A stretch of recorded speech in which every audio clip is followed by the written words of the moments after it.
Joining us this week is John Berlau. He is a senior fellow at the Competitive Enterprise Institute, and he is here this week to talk to us about Dodd-Frank regulations, and in particular, Chairman Jeb Hensarling gave a speech in New York this week where he unveiled at least some basic details about a replacement for Dodd-Frank. John, thanks for joining us. Thank you for having me, Chris. First off, can you tell us kind of a little bit about what Hensarling laid out this week? Well, it was a long proposal, but not an actual bill. And some of the things we thought were very good, and some. There were a couple of things we have some strong disagreements with, but there are also some things that just, the way it's described, it's hard to know if it's not in bill form or spelled out in detail what exactly that would do. For instance, he says that some firms could be exempt from Dodd-Frank some Dodd-Frank rules if they adhere to an alternative capital regime, but doesn't say what the alternative capital standards would be. So as this gets, we're going to be involved in the process, and as this gets to be in bill form, but it certainly has some very good ideas in that, and we look forward to working with Congress, remember, both parties to get these good ideas enacted and get and work on the places where we think the proposal needs improvement. And obviously the CFPB has been one of those ones that's kind of garnered a lot of attention. I think it's one of those ones that's kind of polarized. Democrats seem universally to think that it's the greatest thing since sliced bread. Republicans have been railing against it from the beginning. Do you expect that Hensarling is going to take on the powers of the CFPB in this proposal? Well, it's interesting. Democrats have defended the CFPB as an institution. However, some of its rules, like the qualified mortgage, they've been, and even the short-term or payday lending, where there's a real danger of leaving people without any type of credit. You're seeing Democrats like Debbie Wasserman Schultz being critical of that. So I think on specific policies, there's room for bipartisanship, but there are serious constitutional problems with the structure of the CFPB that we feel are leading to the flawed policies. That's why we and the 60 Plus Association, a conservative seniors group, and a small bank in Texas are challenging the CFPB as unconstitutional in the D.C. Circuit Court. And among this is that it doesn't get its appropriations from Congress. It actually gets money from a certain percentage from the Fed, the Federal Reserve, when it sells dollars. So it's not accountable, unlike every agency from the NSA to the EPA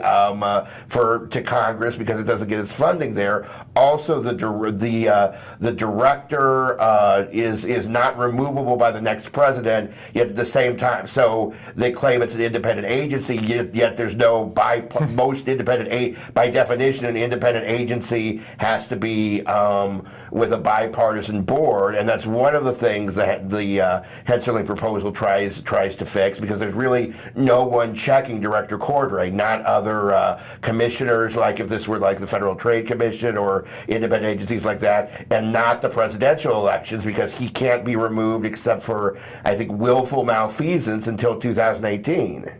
Well, another issue that I know has been raised is the whole issue of too big to fail. And I know Hensarling in his speech yesterday talked about essentially doing away with too big to fail and creating a new bankruptcy code chapter to deal with this. Can you tell us a little bit about the thoughts around that? I think it would be very good. It's positive that he gets rid of the government's power to designate a systemically important financial institution, which can be both a reward or a punishment for firms. And you have some firms like MetLife who are suing to get out of the designation because of the red tape there, and you have other firms like American International Group and a bailout recipient, of course, one of the biggest, and Goldman Sachs, who are embracing their SIFI status. status, but really the government should have no power to either reward or punish by declaring some firms as more systemically important than others. So that's a positive. The bankruptcy procedure is something we're reviewing, and as more details are introduced, as this becomes, as these ideas get into an actual bill, we will have more to say about that. Finally, the Volcker Rule. I know that Chairman Hensarling said yesterday that his proposal would do away with the Volcker Rule. For people who don't know what that is, and I know it's been a hot topic here in D.C., can you explain a little bit about what the Volcker Rule is and why does it matter whether or not we're going to have it repealed? The Volcker Rule has been called Glass-Steagall Light. There's a lot of nostalgia for Glass-Steagall without really, I think, a lot of people being familiar with what it actually did. I mean, President Clinton signed its partial repeal with, I think only 8 dissenting votes in around the year 2000 because it was seen rightly as hindering our competition with European banks. The Volcker Rule says a bank can trade for its customers but not trade for itself, and it's fraught with complications because to trade for customers, to make a market, a bank has to trade for itself. What if a bank is hedging and using derivatives to protect, from a loss? I mean, you don't know. A bank has to engage in some type of hedging for a 30-year mortgage because of inflation and things like that. And also, days after it went into effect, it put to lie that this was only affecting, as many things are said about Dodd-Frank, Wall Street, that the first bank to report a big loss because of the Volcker Rule was Zions Bank in Utah, about as far away as you could get from Wall Street. So Congressman Hensarling is certainly right when he says this is that Main Street is suffering more than Wall Street, and that many of the ideas in his proposal will help Main Street. 2 exit political questions here. One, we're already hearing from Democrats on the Hill essentially that this is all fine, but this isn't happening.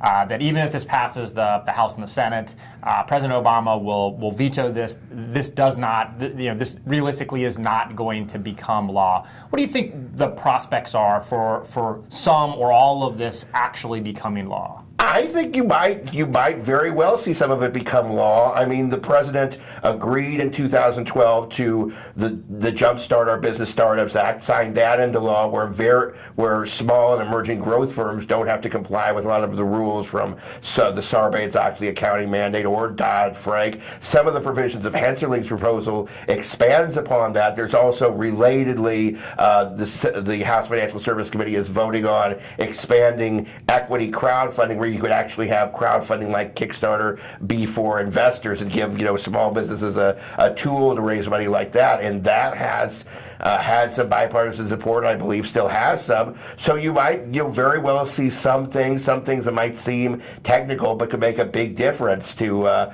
Main Street, to entrepreneurs, and to ordinary investors. So I am optimistic about that. Finally, we heard this morning that Donald Trump, the presumptive GOP nominee, was meeting with Chairman Hensarling about this. There's been some scuttlebutt that essentially when Trump came out a few weeks ago and said that he would work to repeal Dodd-Frank, that may have pushed Hensarling to go ahead and roll this out when he did. Do you think there was some effort here by Hensarling and the House to make sure that they got their blueprint out before the Trump campaign did, or do you think it's just that's just the timing?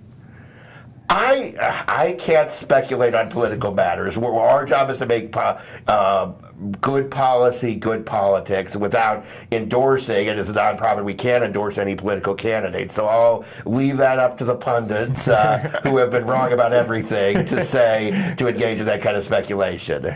All right, John, thank you very much. It'll be fun to watch this play out over the next couple weeks.